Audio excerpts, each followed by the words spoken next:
it's good to see you here, and hopefully I can entertain you with some of my life adventures with UFOs and maybe aliens.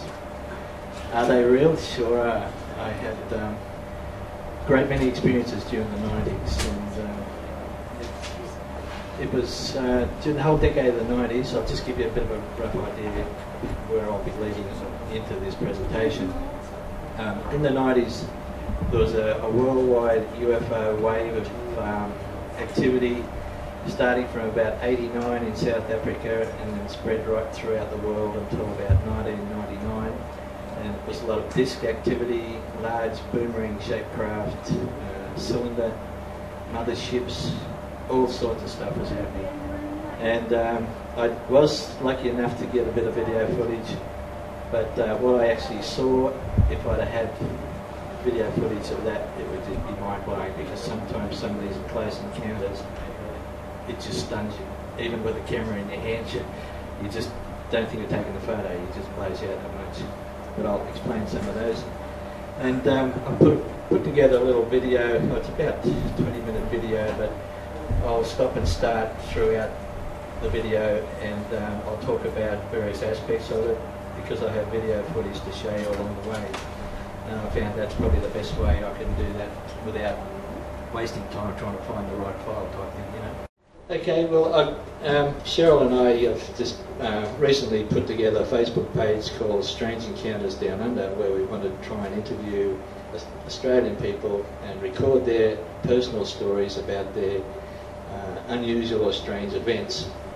Not a lot of this material is seen or known worldwide, and there's so many stories. Probably every one of you here have one of your own, and we can interview Glenys and get some of her amazing stories through her life together, and it's just so we can share it with people and they can see what sort of things they're experiencing. And some people are a bit afraid to come out publicly and talk about these things, because they think that some people think I'm crazy, but when you hear other people talk about their experience, it helps open them up, and they get relief and satisfaction from hearing other people's stories. So that's our intention. So that's Strange Encounters Down Under Facebook, so go and have a look at the stuff we get. I've got a lot of my video compilations up there with UFOs that I've filmed. In 1970, I was working in Sydney at Concord, right on the Parramatta River, and I worked late night shift, and I was just getting into the car, which is right on the banks of the river, and very dark at that point, no lights there.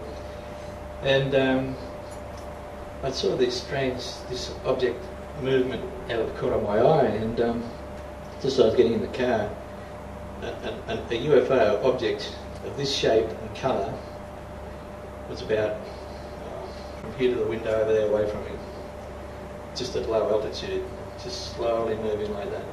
I just stood there and watched it. I thought, there's somebody in that watching me. And it was just like this. It was about 3 metres long, about, say, 2 metres high. There was no markings on it. It was absolutely silent, just not far above the ground. And I just watched it go, and then it went across the Parramatta River and took off on the other side of it in the lights of North Ryde. So, well, what was that? So then I made some inquiries, and that's when I first contacted the Sydney UFO group, UFO, and first met people like Bill Chalker and Colin Morrison, and some of the old timers who were there in those days, and I really got interested in this UFO phenomenon. And I interviewed a lot of people, had my own personal home phone number in the Sydney phone book for quite a while there, and everybody in Sydney that wanted to report UFOs during my number, so I was able to go and interview a lot of people and record it on reel-to-reel audio tape, and heard some amazing stories, and this subject was getting more and more fascinating for me.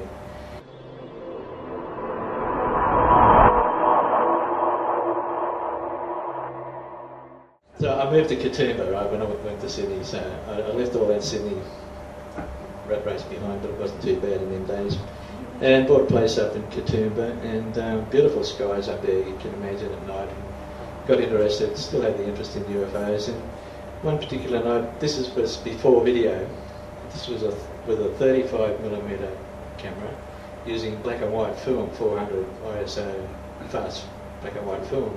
I used to process the film myself so that I could force process it, and any small illumination caught on film I could enlarge it up and see what I could do with it. So I started photo enhancement back in the 70s with film, and this particular strange light was just in the sky hovering, and it just didn't look right. It was a bit fuzzy, and so I snapped a photo of it and just thought, oh, I'll have a look at that later, you know.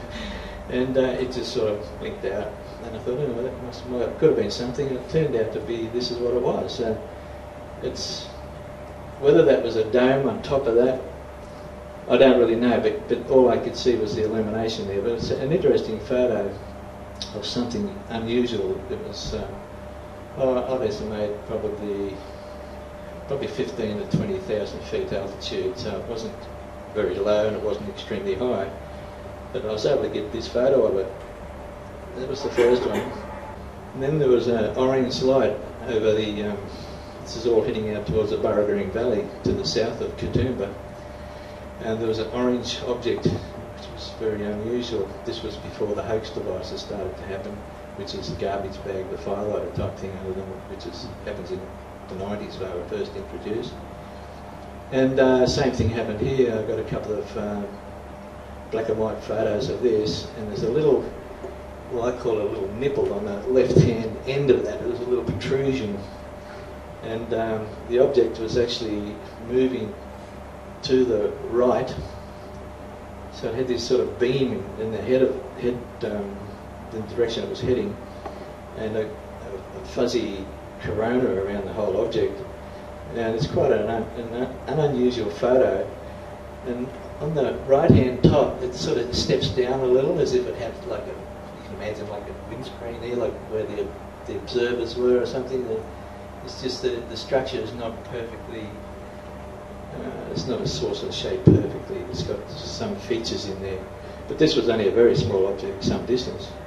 And what I did, I had a negative, and I blew the negative up, and then I took a photo and enlarged that negative even again to get this full frame photo. So that's the sort of thing you could do with darkroom and 35mm film. These days, because film is much more high resolution than the digitised films we get today, like digital camera, and you get a lot of pixelation, but we didn't have that problem with 35mm. So that was, this particular photo was in one of the UFO paranormal magazines. Rex Gilroy, who is a long-time researcher, you've probably heard of Rex, most of you people probably have. He did a story on this and had the photo of this in the magazine with the details I gave him exactly at the time, so he's very accurate with this. I could tell you a story about that because we're in paranormal, interested in the paranormal as well. I had this dream where I walked into this newsagent with books everywhere, and I just went up and I picked up a book. And I didn't recall that dream until this particular day. I was in Lismore, went into a newsagent and had the whole, it was quite a big bookshop, a news agency with lots of books, and a big magazine rack up the centre of the floor. So I just walked up one side, never looked at any books, come down halfway down the other side and stopped, looked down at a magazine, and it was a magazine that had this story in it. Pretty weird. And that's when that dream came back to me. And I dreamt that months before.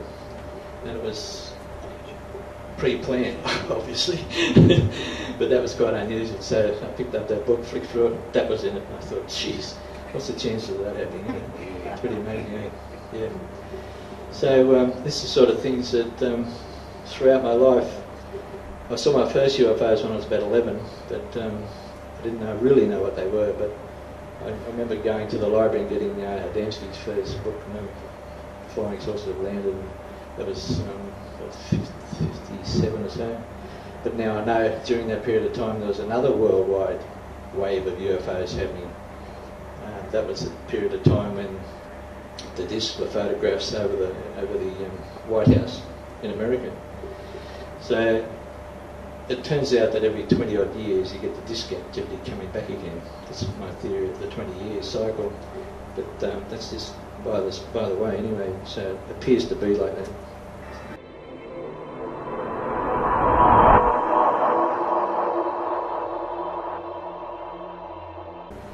Now, in the decade of the 90s, this is where it was my first introduction to UFOs, but Cheryl being involved with the Brisbane UFO group started getting lots of reports in the early 90s, and I didn't pick up the activity because I'd sort of dropped out of the scene for a while, doing other things, and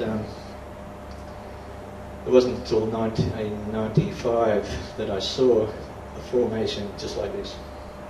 This is a well-known photograph taken in 1951 in Lubbock, Texas, America. And some people say, oh, that's a flock of geese and all that sort of stuff, you know, but it's not. Because, it's they're UFO discs, and it's only the discs that form this formation. I know birds, when they're flying in migration, they fly in V formations, but that's another story. That's nature at work. The discs seem to, in this staggered, this is the characteristic of this, it's boomerang shape, definite boomerang shape, very wide V, which is boomerang shape. And there's about, I think there's around 19 discs in there without counting them now, but they're in the staggered formation. That's the interesting part about this. And I saw that, which at the time I saw it, was in the middle of a UFO flap. Now flap's a great increase of UFOs, an influx in a short period of time, so they were coming around every 20 minutes, half an hour. But that was during the 90s. This was the only formation I saw of this type. I saw lots of other boomerang formations where the discs were sort of one behind the other, and the V formations of 5 to 7 objects that were locked in the position of that V formation.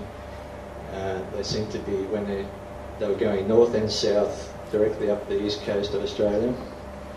And they seemed to be mainly in the ones in the fixed position in the formation were either at 5 discs or 7 discs. And they range from size up to around 3 metres. And I'll tell you one that was very close to me, that had 7 discs in it, and I can explain the surface of I could see inside the object. So when I saw this, I thought, whoa, because I was laying down looking at the picture window, beautiful night, and I saw that. It was yellow disc, and the whole formation was surrounded by a fuzzy haze. They get the power they generate ionises the air around the formation of each disc. So the whole formation was like a fuzzy white haze around it. I jumped up, I knew exactly what it was because I remembered this photo. And that's when it started to happen for me. And all I had was a 35mm still camera, had colour print film in it, 200 ASA sort of thing, or ISA, and I'm trying to snap these UFOs, mostly dimly illuminated, not too bright, with a 35mm camera at 30th of a second, because I was trying to stop motion blur, and it's almost impossible to do it. I didn't have a video at that time. 95 video cameras were just starting to become popular and affordable. So I went into, it was all starting to happen around me, you know. I could see over town a large object, looked like it had a conning tower on it, slowly going over the central business district of Grafton, where I was living at the time. And a big craft that was at rooftop height, was about the size of a football field. It was a big boomerang craft shape. I saw later when it went overhead, I could see the shape of it, and it was just a rooftop height, cruising up and down the east coast of Australia. Because the lady in Sydney rang me up and described exactly the same thing there. A couple of the young girls in Coffs Harbour rang me and said they turned the TV off and the lights out in their unit, watching these things go up and down the beach, over the beach. That was their entertainment for the night. You know? They saw them. It was just cruising up and down the east coast. It was high activity. It's a wonder more people didn't see them. Were they boomerangs or triangle? Boomerang shape. Yeah, so after that, that's when I really got interested in it. So I put an article in the newspaper, and I've got copies of a couple of those there, and I'll continue. So I put an article, UFOs from other planets hovering around the valley. That's the journo's headline. But I told them what I'd seen, and I wanted to see if other people had seen these things. So I had the story there plus my phone number, and I was inundated with phone calls from all over the district. People were seeing them everywhere. I'll just play a bit more. That's just some of the newspaper reports that I put in. That's how you create a bit of activity and get people contacting you to see what's happening. I'll just stop there. 200 UFOs in the fleet. Now that might seem a bit over the top, but in 1999, look, when this was all happening, I went out and skywatched just about every night because the job I had at the time allowed me to do that, you know.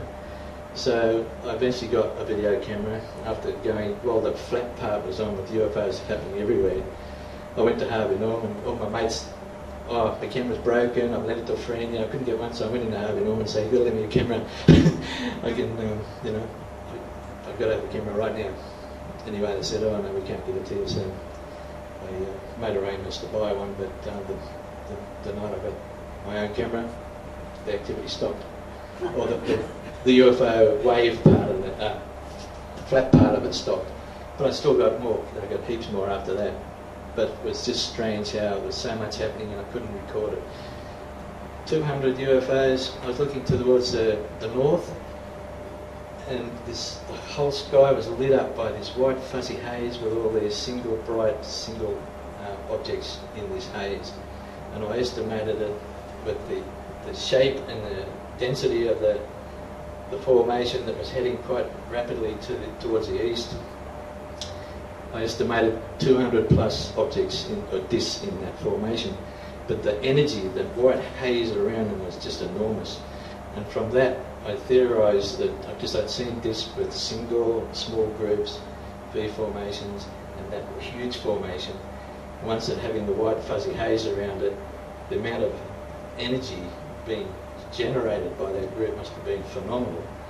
I likened it to 1.5 volt batteries. A little battery doesn't do much, but you line a couple of thousand of them up, you can motorise a boat or a car or just electricity multiply.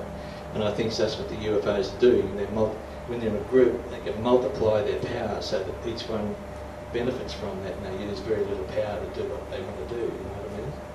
So after seeing that, I thought that's a feasible theory there. But 200 in a group is pretty amazing.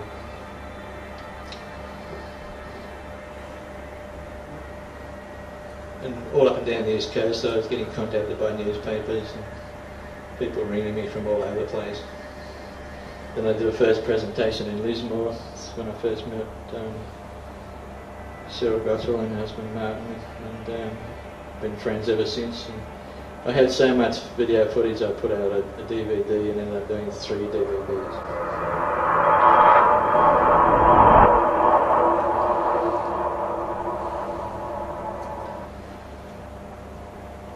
Now, what are UFOs? UFOs come as many types of objects. They're not all alien spacecraft containing aliens. Very few of them are, actually. There's probes, and this is one what I call a probe. They're a small object, probably the size of, and very, very bright, like silver white, like highly illuminated.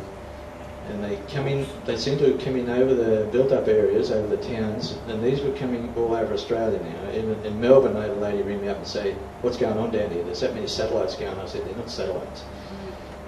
They're probes. They're UFO probes for some reason. They send these little probes down and they do whatever they do. I've had them illuminate, brighten up, where you can feel it on your face, lighten up the ground around you, because I'm mate there amongst it all, you know.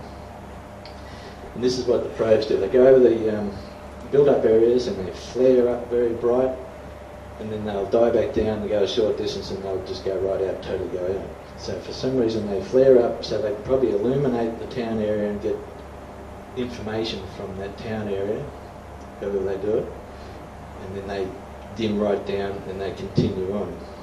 And you can tell they're very low because of the angle of approach, how close they are to you, and when you see them going through the trees, they're very, very low. They're much, much lower than satellites, and this is one of them.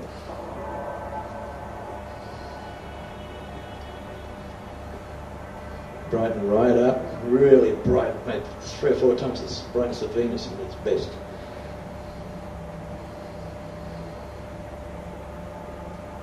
Some people call the police after seeing these things.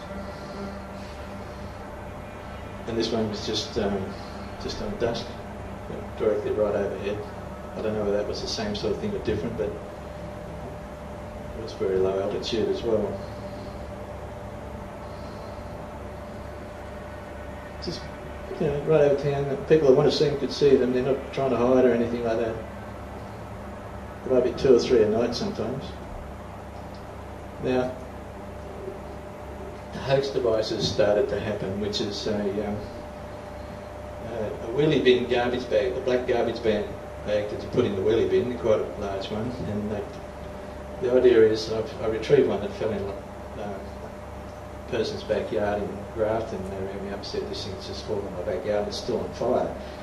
So I went and had a look at it, and it's a black garbage bag, and it was, the opening of the bag is it's like wire, any sort of wire, and that's sort of taped up, and then there's another piece of wire underneath that's got a little depression in like that where they set a wax firelighter, a jiffy firelighter. And sometimes they tie a bit of tie wire, about 2 metres or 6 foot long, and then tie another jiffy firelighter to that, and then they light it and send it up. It takes at least 2 people to do this, and then it just floats away and rises like a hot air balloon, and in the sky they look like an amber colour. That's the wax firelighter burning. And these were starting to happen all over Australia, and they spread worldwide because they've been videotaped in America, and they fooled me for a while what the heck they were, but I soon woke up to it because I studied it, and got some close-up video footage where I was able to analyse it, and retrieve one where I was able to examine it. The wire was, what I retrieved was an unusual wire that the electrician didn't know what it was. It was a craft wire type thing, and used in model aeroplanes, I think, to do the flaps of the aeroplane, the remote control part of it. And the craft shops in town had never seen it, never sold it, didn't know what it was. So whatever it was, the material was bought from out of town, assembled, and then let off in town. And I'll show you a graph here in a sec where, like Australia-wide, I was doing like how many UFOs, genuine UFOs, and then how many hoax garbage bags, and you'll see that they increase at the same rate, and then they decrease at the same rate. And it all happened so organised that the only thing that I could say, okay, there might be some school kids letting these things off, but generally there's an organised group doing it Australia-wide, and it's when the time of high UFO activity is happening, and when they're letting them off over built-up areas, town areas, and the UFOs will do diversions away from the town area because these things are floating around. So I think it's used as a diversionary type tactic. And some people say, oh, well, the UFOs are smart enough to know that they're just garbage bags. Maybe, but it seems to work because out of Central Australia, I think it was Alice Springs somewhere, local police pulled up this station wagon that was letting these things off, and the station wagon, back of the station wagon was full of all the materials to do it. And they were questioning, how come you're doing, what's all this about, you know? And they said, oh, we're diplomats. Showed them their ID. That's it, American diplomats. So they were testing them. So that's the whole system. I think the military must have been involved because they've got so many they can do. The communication for a start, you've got the manpower, you've got the reasons to do it, to keep UFOs away from where people are going to see the real stuff. Let them see this stuff here, like the Phoenix light. That was, they weren't real UFOs, the bigger bit. But anyway, I digress a little. Anyway, I tried to film these I witnessed over 50 accounts of these hoax device launchings. Some of them were multiple. I've had video of 25, something like 25 of them off. Some of them had the wire and they look quite spectacular. I've got a bit of footage here, but what I'm showing you here on this one was a little bit different. because normally the garbage bag had the fire lighter underneath, which acted like a hot air balloon, but this one, you can see as it gets low to the horizon, a bit of a break in the cloud, it was like a weather balloon, like the round balloon full of helium, and off that was whatever they were using to ignite the light. I think it might have been something other than a fire lighter. It was quite a bright light. And then when that went away, I left the camera rolling, and this low altitude, like brightly illuminated UFO come ripping over almost the top of me. I got video footage of it when it follows this hoax device. So this was pretty amazing, this book. This is the hoax device. You see it underneath, you'll see the wax dripping from it a bit. You'll see drips of burning wax drop from it, which is an indicator of the firelighter stuff. The wax, see the wax dripping off it? That indicates the... And then the light on top, there's a balloon that's suspending this the illuminated part, but the brightness of the flame is reflecting off the balloon at the right angle. This is probably a kilometre away at the time. And then it went over towards the horizon further. We're probably 2.5 kilometres away now. And you'll see above that little indication of a black object. That's the round balloon on top of that. It's fairly pixelised because this is only with analogue video, all this stuff. 2005. And this is what was following it.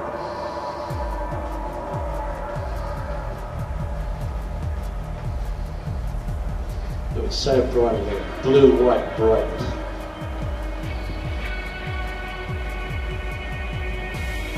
Only about 1,000 foot above my head. Doing about 600 kilometres an hour. I know, 300 kilometres an hour.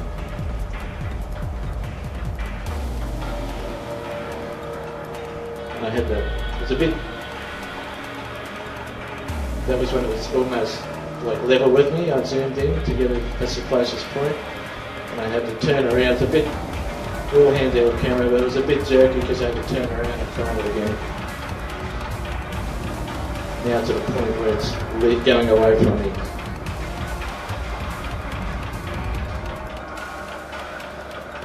I'd love to know what it was.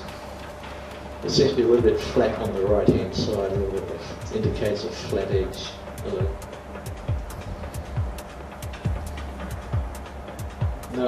No other reports of this particular thing at the time. It wasn't very late at night at all. But it flew probably 3 to 4 kilometres in the time I took the video of this. That's it. It's growing.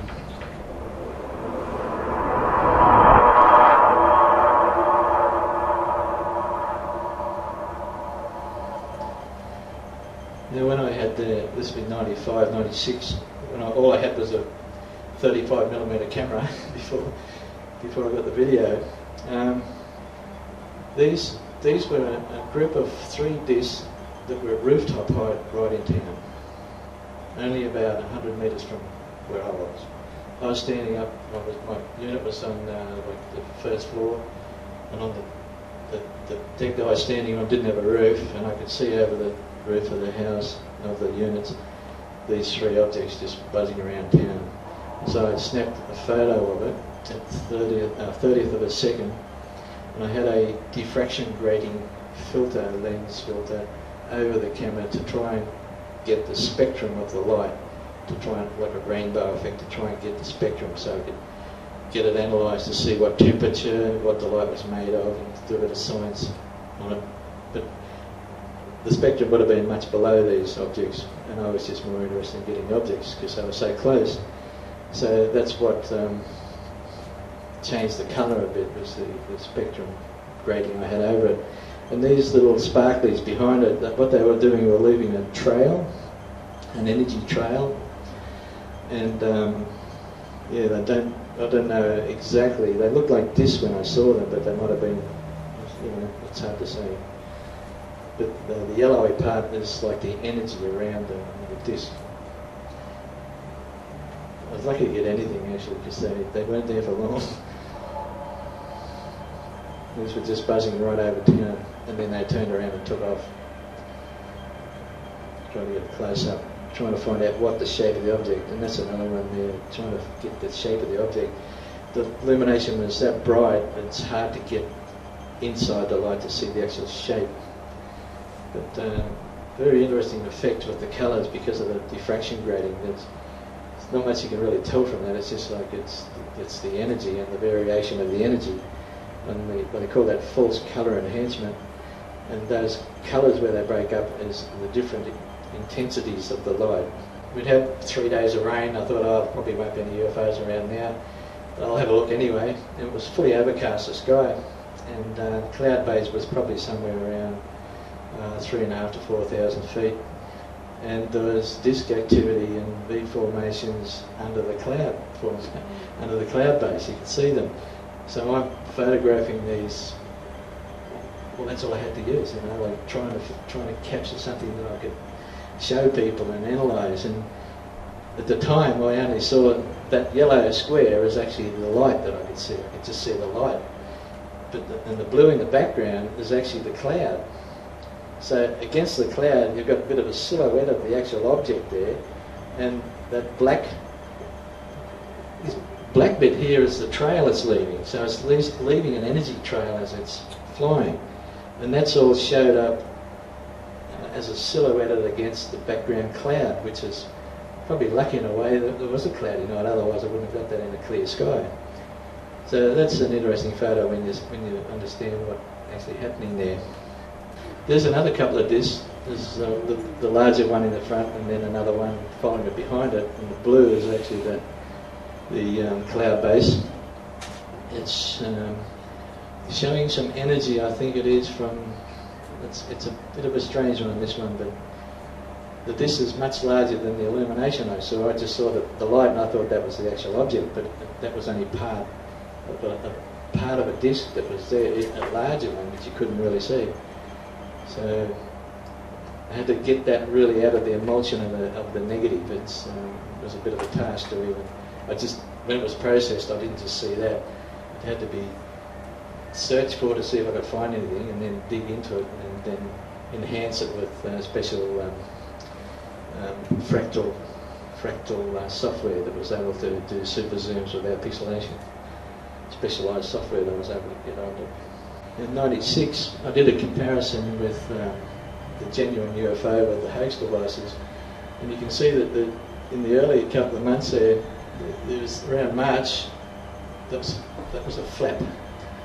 A high amount of UFOs over a short period of time, and so the UFOs were took off, and then suddenly, someone's realised we better let some of these Hoax devices off, and then they started really, they were everywhere, and then as the year progressed, they diminished at a similar rate until December it was all over.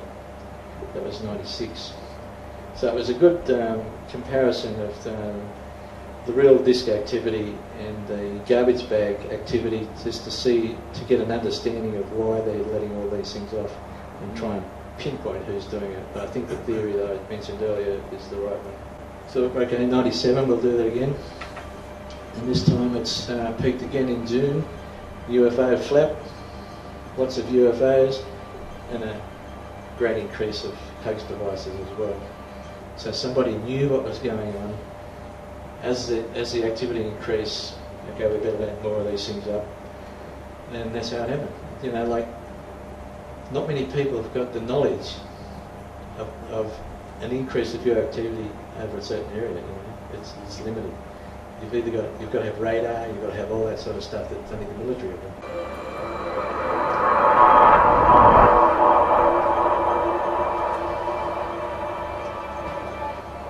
That was a device I found that fell into the lady's backyard.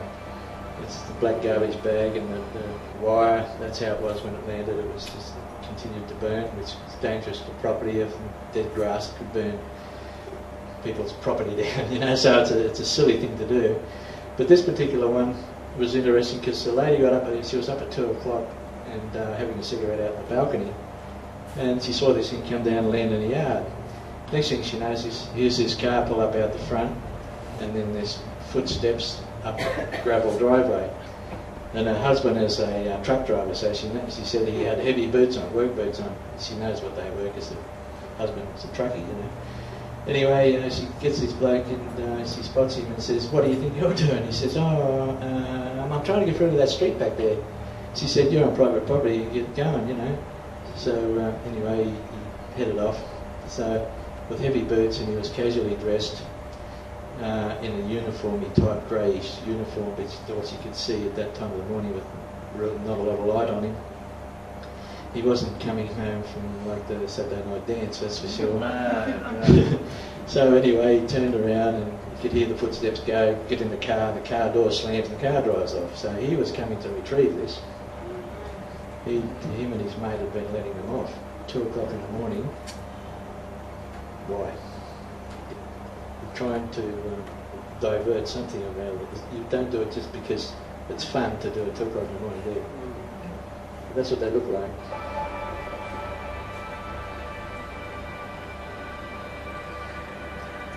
This is one of them actually that's approaching me. It had been across Grafton coming towards the north, so I videotaped it and got a fairly good look at it. I was able to see the shape of it, and I was able to do a bit of analysis on this just so I could have comparisons to genuine UFOs to the hoax device. Part of the research process. And that's what it was doing, it's just slowly floating along.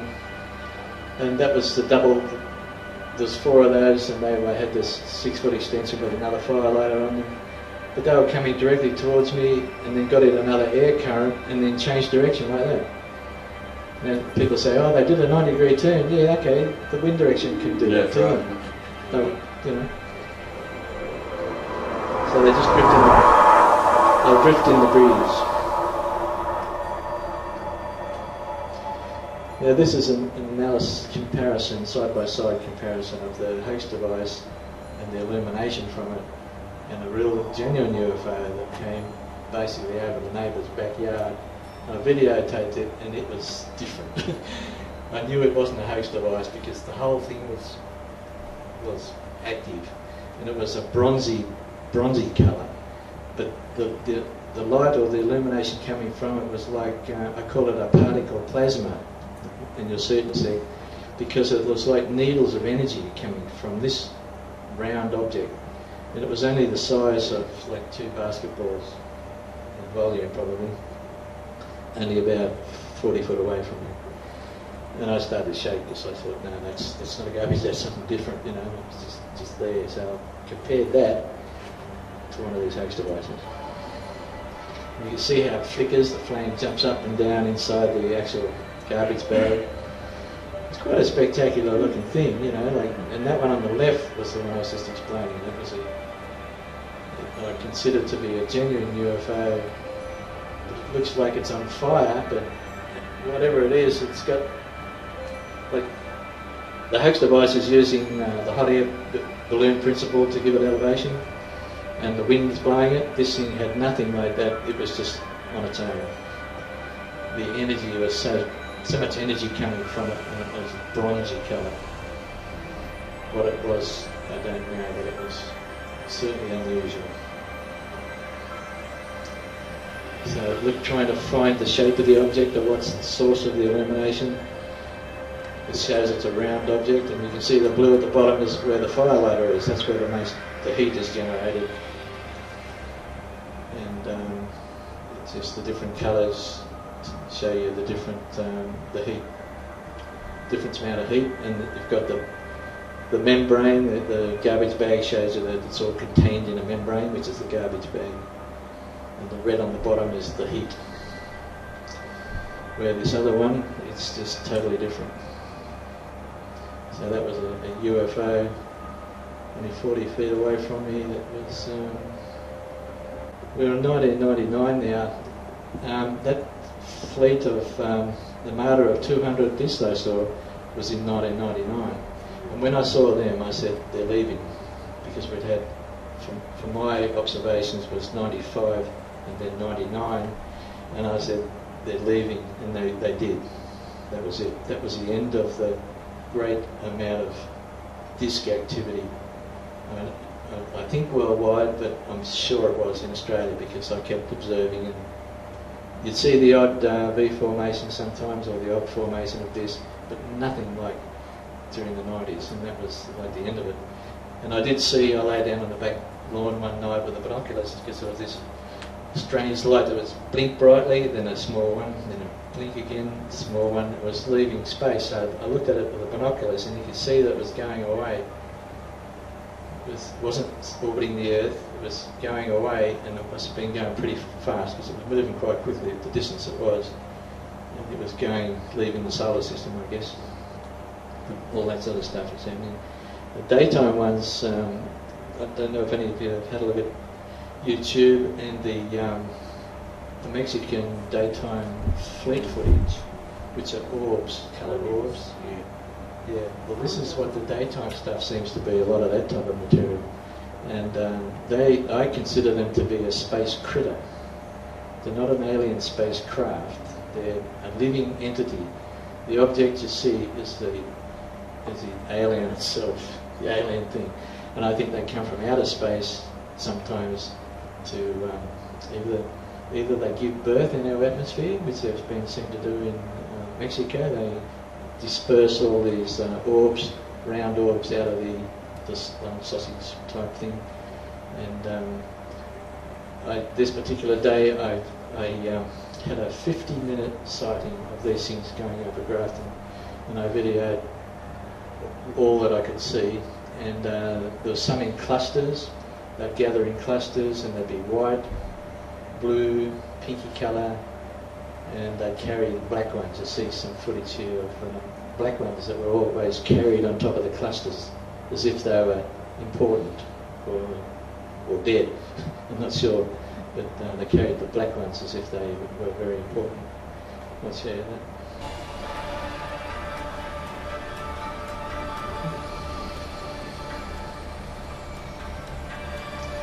These were probably, there was no cloud this particular day really. Oh, there was a bit, but they were about 3,000 feet altitude. They went that way. Went real high. Another one up the top right, a bit further away, another distance. They were all heading north this particular day, and then this was the first daytime wave event that I actually witnessed. So this bigger one is a cluster. There's probably 6, 7 or 8 of those orbs with black ones being carried on. This was with an analogue video, not by definition digital, what we have today. When it went in front of the cloud, this first one you could see it went dark in front of the cloud, so I was able to zoom up on that, and it looked like an upright cylinder going like that, like a 44-gallon drum, upright like that, going like that. And some of them were a blue, a spectrum blue, which looked beautiful against the blue sky. It was just like a really rich spectrum blue. And some were orange, some of the single orange, like a rusty browny orange, and some were silver white, like very, very reflective. But, I don't know. I don't know what they are. It's hard to tell. You see the black one? It's been carried, and they roll around, and the big one, white one at the top, seemed to be the boss one. As if they're keeping all the others. You see when you look at it and you study it and say, what's going on here, you know? So the big white ones seem to be keeping the others all grouped together, and while they're carrying this black one.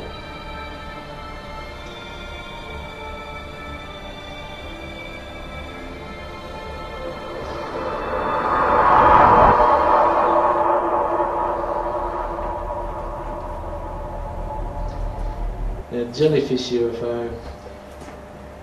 At the time, there was very few people in the world that had videotaped these things. What they are, the round orb again, and they seem to have a dangling appendage hanging down, which is like a gossamer tail, and it moves. You see in the video, sometimes it moves like in that action, then it'll change and move in that action, as if it's trying to assist the propulsion of the object in our atmosphere. And this particular one was the first one. I videotaped it for 8 minutes, right over the central of Grafton. And it seemed to, when it got, first of all it took a dive and then it increased, it was playing around a bit. And then it got into a steady movement. As it was heading north, it got serious of where it was going to go.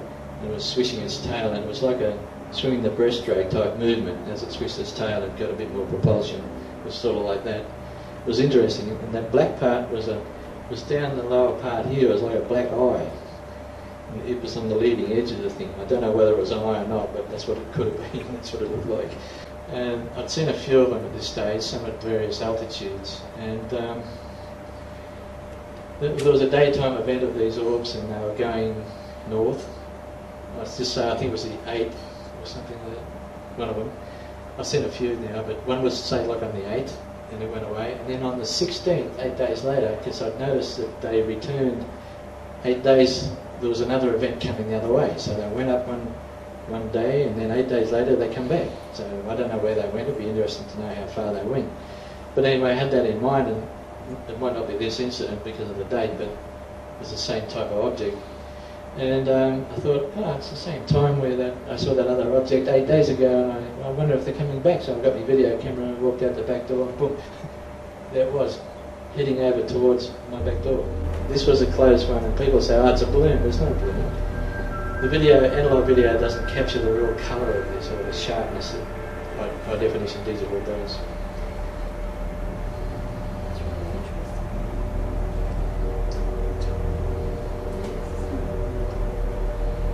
And I went down to Port Macquarie. Those things I know. I think they remember.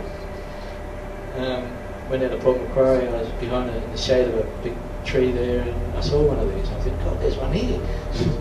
Anyway, it was going away. When I saw it, I stood out to have a look at it, and then next thing you know, it's come back around this other side of it, over here, so I could have a look at it from behind the tree, as if to say, I'm going to have a look at you behind the tree. And I'm watching it, got a bit of video on my digital camera, and suddenly it just took off, gained altitude. I think probably people on the beach might have seen it, made a bit of a fuss, and it took off. But it was the same thing in Port Macquarie, came around, was going away, came around, other side of the tree so I could get a look at me there, so they might have a memory. And this other one that came back and had a look at me 8 days later, just like, I've had an interaction with more than just that. With another daytime, sometimes these waves, if you see a UFO in the daytime in particular, keep watching because they can go all day. You might see one for 20 minutes, you might see another one in 5 minutes, there's another one right behind them. They just keep coming. So I stabilise them, and they've got black ones attached to this, probably 3 orbs with the black ones attached to it. And they roll around, and they can dip down, and they just go on their way doing whatever they are.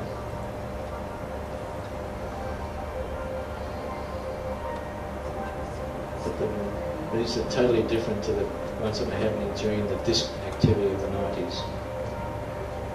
But these I consider them all to be space critters, similar to what the astronauts videotape around the space station, and they see them out there.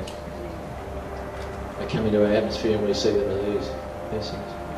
This one was, if you've ever seen diesel spilt on water, you have that browny, rainbowy sort of effect. This one, the surface of this one was like that. Very unusual. And it had motion blur. I've stabilised this one, but the motion blur, the object itself wasn't leaving a trail, but the brown stain of the body was. It's like the light, a shift of the red spectrum from the object. It was unusual. It needs someone that's into physics and like to work that one out.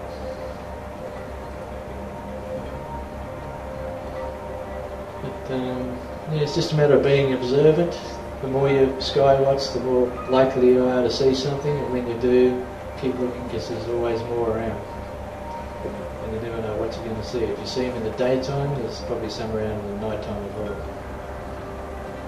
So I wrote a book, and I'll tell you about it later. Now this one, there was a wave of daytime activity, and they're all moving like to the east of town, and they're all sort of going to the south. And then I spot this one here. It's done a turn. It's coming directly over the top of me to have a look at me. And it took a minute. I spotted it up at about that angle there. It's about, it might have been about 1,000 or 1,200 foot high, I suppose. Anyway, it took a minute to go from there. So when I lost it, I was right up against the house. And the eave of the house, I lost it from that. And when I stepped out to have a look at it, I couldn't find it anywhere. I don't know where it went. It just went. And this is what it was. It looked like a disc on edge. And note the colour, which is similar to that previous one, which is the orangey, reddy pink colour that shows up this colour on video. Because red is a difficult colour for video, and especially the old analog video, to actually capture the red. But that's what it looked like, and it's like the membrane. Say you put your hand inside a balloon and you wind your finger around the membrane of the balloon. That's what it looked like. There's something happening on the bottom of it like that. It looked like an internal movement as it was coming over. Very unusual. It looked like it's like a disc on its edge. Whether there was somebody in that, I don't know. It's hard to tell. It wasn't very big. It was only probably, it's probably, 30 centimetres, I suppose, in size. That's going to be all it was. It wasn't very big. But it certainly was strange. Yeah, this is the one that came back 8 days later.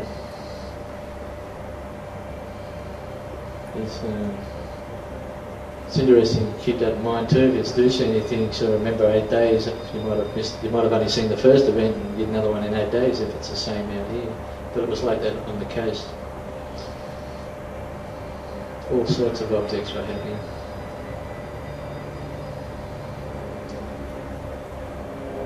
I had software that would stabilise it, which made it a lot better because a handheld camera was the best way to capture things because you don't know how much time you have to actually video them. Have the camera on in manual focus infinity, and you're able to get what you can. Now this, going back to the paranormal side of things again, I had this dream. Not a dream.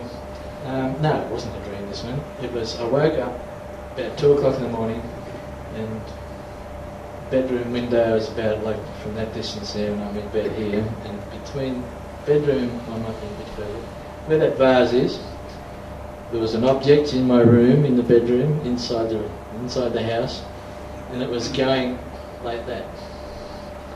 Just sitting there, just moving like that. I thought, God, I am awake, like, that's a bit weird, I've never seen anything do that. I'm not freaked out or anything. I'm just saying that's a strange way to move. That's going through my head, I am awake, and that's it. I watched it for about 20 seconds, I suppose, and then it just disappeared. 2 weeks later, I videoed this during the daytime, doing the same movement. This is the object, but then when I get the second look at it after it's gone behind a tree and come back out, it starts this wobble effect. This was probably only 150 metres away. Not that big. Seems to be 3 or 4. Now I've got it again. It starts doing this wobble. It's not a bird because birds don't flap their wings like that. They how a bird flaps its wings. This one's wobbling like that. It seems to be tucking one side under again.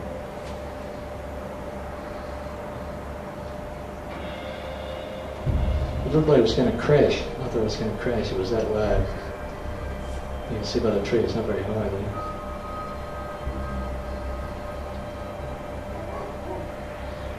if it had it been high definition digital video, it would have been a clearer image of that, but they weren't really available at that stage.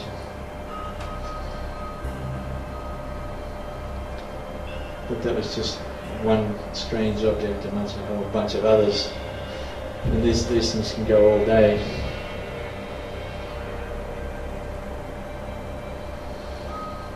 So used to tuck a wing in, like whatever it is, tuck something under, just scooping something in. Those white things are bright, silver, bright white. And the burgundy crimson colour seems to be popular with these types of objects. And this one here was a bit bigger than some of the others. And this is the one that drops something out and seems to go back in again. And you'll see once it's stabilised a bit. See it coming out a bit, growing a bit at the bottom. Yeah. Sort of like laying an egg almost. Because it doesn't do it fully. It goes back up again. So what that is, I don't know. That's what makes them UFOs, I suppose. But not all UFOs are alien spacecraft. That's what all this stuff's about. Mm-hmm. This is just bright illumination using software, force color enhancing, trying to see what the source of the illumination is. That's a close-up of or an enlargement of the orbs, the clusters. Here's another one with triangle-shaped cluster with two black orbs on the top.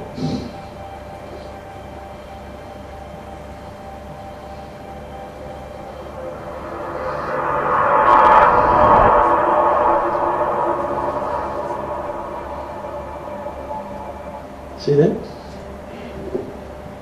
That's the V formation of the disc. That's 7 discs in that, and some had 5. They had one either less on either side.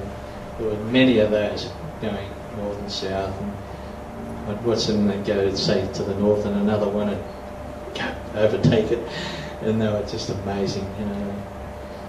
But one of these, a formation like that, went over my head about 4-storey building height, which is about 40 foot, and took up the width of 2.5 house blocks. I had a video camera in my hand, and I just said, you know what I said? And I said to myself, I started counting. When I first saw them, I said, I could get abducted here, 1, 2, 3, 4, you know. I'm starting to count, so by there was time where the heck am I, you know. And so I thought, no, I'm not going to, don't video. I got a message in my head, don't video, but observe to get all the details you can.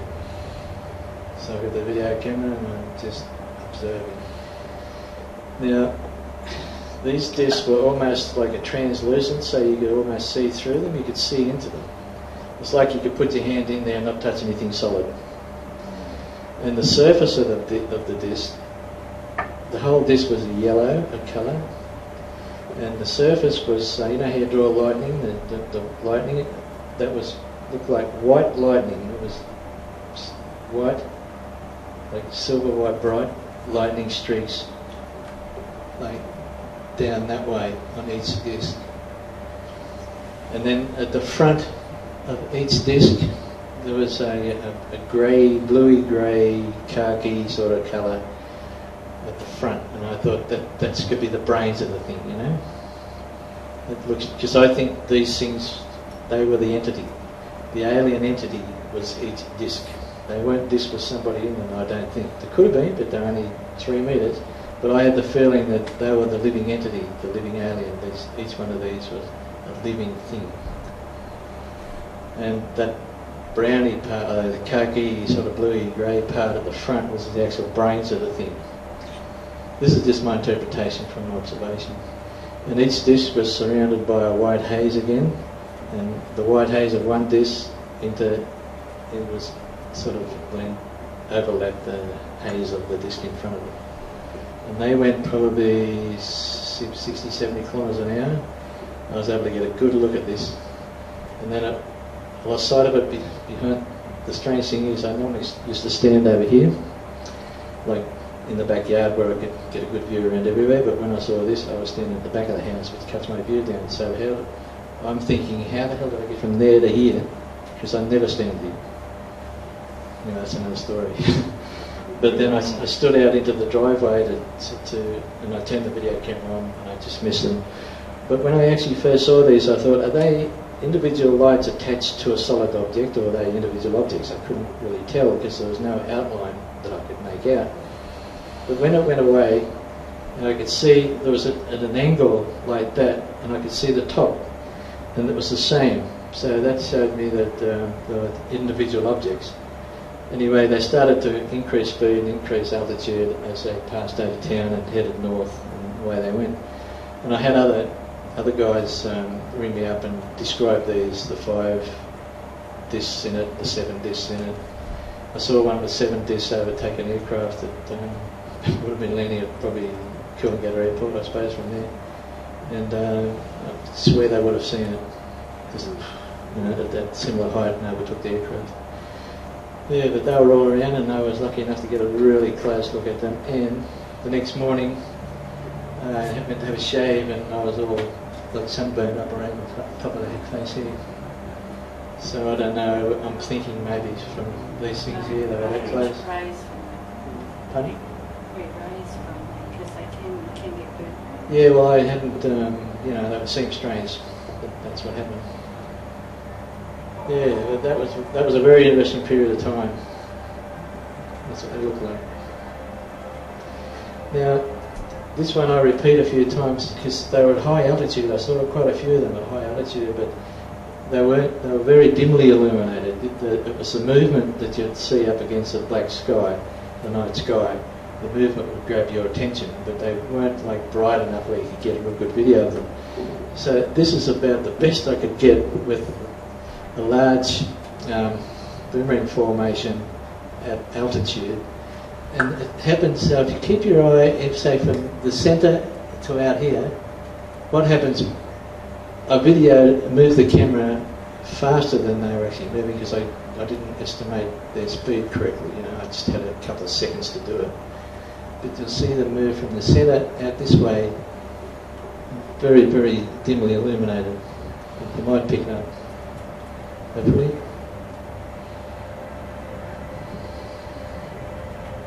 That's stars now. It'll repeat a few times in a sec. There, you see? You watch. It's about three or four of them like that. It'll play again now, see? That's very good. There again. There again.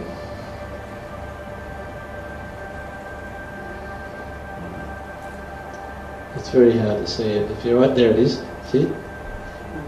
If your eyes pick it up, there it is again.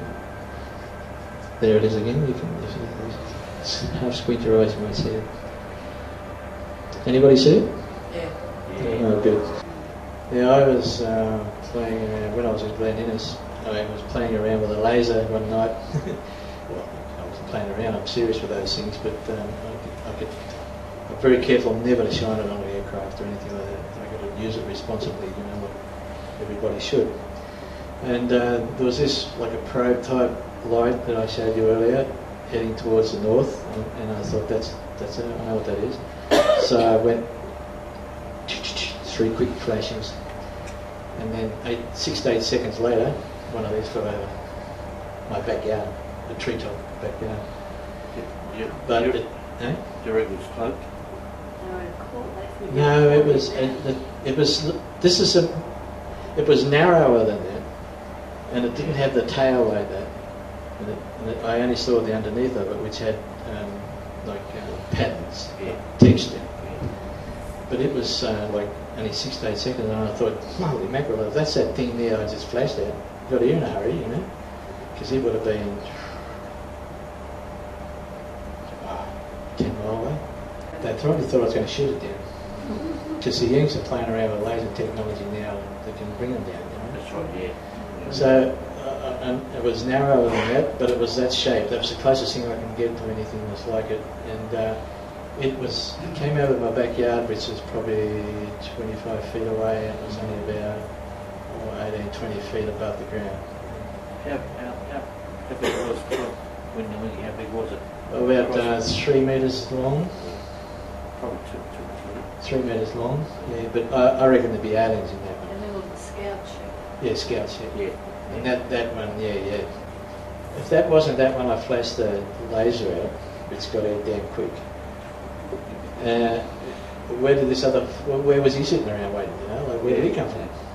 Yeah. And was I threatened? Did I have a weapon pointed at me just in case he needed it? You think I'm going to laser and shoot him down? You know, was I a threat there? That's pretty serious stuff, you know, when you think about it. So, anyway, there it was, and I had a few experiences while I was there, I can tell you. I started with the little red pointer lasers, and when I was in Grafton, I'd see black object, black sky, or night sky just rip past. So what I'd do, I'd get the laser and just flick it in the flight path, just quickly. And then the object would go that way, so I'd in that flight path. And I think they realised that, hey, this bloke can see us, you know. So they come down and they started buzzing around over the house next door and that started buzzing me, basically. But anyway, I hit it with a red laser once and I got a red spot in the sky. So it went over the roof, and then I put the laser on where it went, but the red spot was in the sky, so it went over and come back again, and I hit it with a laser, you know. I think you see the guys on YouTube, they'll get them and they'll turn them on and they'll use them like a torch. They won't react to that because that's human activity. That's just normal human activity. But if you start to real quick, or you can track, if you can train your eyes to see these things in the movement in the dark and just follow them like that quickly. Yeah, well, you can sort of make them aware that you're aware of them, and if you can follow them around in the sky and the path that they're going, then they know that you're. You ever seen one of those? Only in books. Huh? Only in books. Only in books. I saw one in real life. At the time that I was doing all this laser business, and I was up to all hours of the morning, late nights, early mornings when I was writing my book, and I'd go out smoking at the time. I'd go out and have a cigarette out in the backyard, or just out the back of the house there.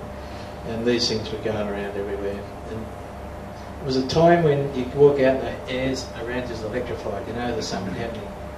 And all the dogs in the neighbourhood are barking, you know, you look every direction, all the dogs are barking, you say there's activity happening here, there's some power in the air tonight. Anyway, this thing came over, I had an in-ground 25-foot swimming pool, and this thing came in low, not illuminated at all, between the trees and over the pool, at the end of the pool, which is only 20 foot away from me. And I saw the scales on the back end of it from the ambient light, the natural street light, whatever.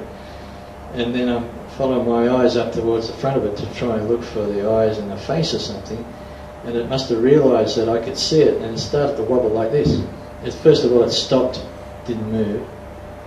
And then I'm looking up towards the front of it, and it realised, I assume it realised I could see it. So it got in a wobble, which I think it might have thought, oh, it can see me, what am I going to do, type thing. And then it just disappeared in front of my eyes. And I just have no perception of it taking off in any direction. I think it just switched into like a squid octopus can instantly change into its environment, you know. I think You reckon it shape-shifted? Well, no, it just went into it changed. It just changed into its environment, and that's what I reckon it did. How big was it? It was about, each arm of the thing was about a metre, or a bit under a metre, And I call these gargoyles, because during the 90s I had boomerang-shaped objects buzzing me. And they were various sizes. Some of them were like the size of the width of a house, more or less. And some of them were the size of this thing, and various sizes. And they would come down, and it was almost as if, geez, did I see that or not, type thing. They were that fast. And one come over the top of the house next door, and it had, and I thought it was going to hit me. And I got a huge adrenaline rush. And it had individual white lights along the front of it, like little LED lights along the front of it. And another one I saw had like patches of ochre on it, you know, like that was partly, it just had texture. and all sorts of stuff like that. And I called them, I didn't have a name, I never heard of anybody talking about them, and so I just called them gargoyles, because they're a bit creepy because they are black and they're like guardians of the night type thing, you know. So I call this thing a gargoyle, you know. Like, what it really is, I don't know. I think it's probably a prehistoric sort of living creature that lives in the shadow of the earth. That's what I conclude with that, you know, because there was all sorts of stuff happening that I'd never heard of before. There were these and what I call interceptors, about the size of a football, and not quite exactly like that, but somehow like that. They had little wings, but the wings didn't flap, but they were only about the size of a football. Anyway, I was seeing these during the 90s, and then I'd, you know, like a meteor, you see a meteor, you see a streak of light. With a meteor, you can see it burn up, break up. Sometimes it leaves a vapor trail of debris as it dissipates in the atmosphere. And these things never left vapor trails. And that's an unusual meteor, you know. I just take notice, but didn't really adapt it to anything UFO, of course. And then this particular time when I saw this, I'd moved from downtown up into the hill of South Grafton there, which I had a bit better view. And I'd see these streaks go through the sky, and then another one would come in as if to intercept it. And I thought, geez, that's strange. They didn't, because that was only like a matter of a few thousand feet altitude. And I thought, that's unusual. Just see if that happens again, you know. So I'd see one streak, and then another one would streak in as if to intercept it. I thought, oh, there could be something happening here. And then it happened several times, you know. And I thought, that's really something. And then I started listening to laser again. And these are the things that were flying sort of like over my house. And one particular time, I saw out of my peripheral vision on the right-hand side the movement of this black object coming, and it was going that fast I couldn't lay my eyes on it when it was in front of me, but I saw it go in my peripheral vision of the left-hand side, and the time it took from the distance, I estimate a 50th of a second to do that. That thing travelled at rooftop height at 300 kilometres an hour, and I could hear that as it went through the air, and it was one of these things. So they were coming around buzzing me as well. And yeah, like over the clothesline, just everywhere. And I had cameras set up. I want to be able to videotape these things and photograph them so I can show people, you know, like these things, I haven't heard of these things before. So I had camera up there, camera up here, camera in my hand. I had a bike helmet on with a night vision infrared camera on the top of that, recording on the inside, and I'm all set. Cameras primed, everything, so this particular night they were happening and I'm ready to go, and next thing you know there's this big black shadow the size of a car just goes right over the rooftop of the house and goes, God. Oh, the cameras, you know, didn't show up on any of the cameras, so I wasn't able to videotape anything, very elusive. But these ones are called interceptors because they're coming in and another one comes in as if to intercept. But sometimes they'd be very, very bright and they'd lose it, they'd flick. They were that fast, they'd just flick on but leave a streak in the sky. So there was another thing that was buzzing around. You know, you get the feeling when you're outside in the dark, someone's watching me, you know. Oh, it's a bit creepy, you know. Someone's watching me, and you look around. Can't see any light. Uh-oh. That thing was above me. And it was only probably no more than 10 foot above me. I could see the shape of it. I could see that black streak down the centre of it. I looked up, saw it, and it disappeared. So that was just there, just overhead. I had a few very close ones like that. Now, when you're involved in ufology and there's more than just like objects in the sky. You hear of alien abductions and close encounters and contactee events and all sorts of stuff. It goes into the paranormal as well. It's all associated in some way or form. And this particular time, this lady rang me up and she says, I got these strange marks like alien prints. And I've also got a scratch on my arm, like a cross. And I said, well, I better come and have a look at this. So I went and had a look. Sure enough, she had a cross scratched on her arm. The sun had been fighting aliens in his bedroom. He swears he's been fighting aliens in his bedroom. He'd wake up all this morning with scratches all over him, bleeding with scratches on him. He'd been fighting aliens at night. All sorts of strange things were happening to him. Anyway, I had a look at this in the bedroom, and sure enough, there's strange, unusual prints on the bedroom mirror. So I contacted the Monash University in Melbourne, a friend down there that's into UFOs, and I said I need a DNA test immediately, you know, like as soon as possible. Because I'd never done any of this before, but I knew I had to get those prints off because the lady wanted to clean the mirror. She wanted to get rid of everything. So I got the kit, I got the instructions how to do it, everything I needed. So I got the hair protector on, I got the rubber gloves, I got the mask, I got everything I need doing swabs off the mirror. And I videoed the whole thing so that I could send all that down when it was analysed. So it was all done to try and identify these prints. And that's what one of them looked like.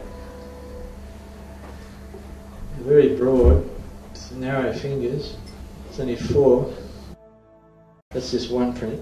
That's another set, another couple. They look like human hands or animal prints. I dusted them with fingerprint dusting and removed them. I was explained how to lift them off the mirror and put them behind glass and preserve them. You know, so they're still around. I don't have them anymore. I put this up on the internet. This is going back in 2000. At that time I had 4 megabytes, a whole 4 megabytes of disk space. So the administrator rang me up and says, he said, you're going to have to pay commercial rates on this site of yours. I said, why is that? He said, well, you've had over 100,000 hits there today and it's only Saturday, you know, like, like you're blocking our system up, you know, with this story. So I said, have you read it? He said, yeah. I said, well, it's fascinating, isn't it? He said, it was, yeah. I said, okay, well, I'll pull the story if you don't charge me anymore. So it was a free site, you know. He said, yeah, okay. So I pulled it down. But there was a worldwide interest in it, like 100,000 hits on a Saturday morning. That's not bad, the story of that. But the DNA, what happened, they had a dog that used to run around in the house, and one of the flake of skin actually attached to one of the fingerprints. And that showed up as canine DNA. Canine? No, that was only the flake of skin that attached.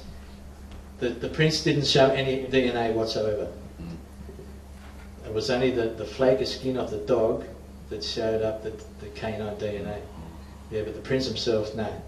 Well, that's what they told me. They would have told me, I'm sure, if there was something there, but DNA apparently can't be taken off fingerprints, so. But it was worth a try, you know.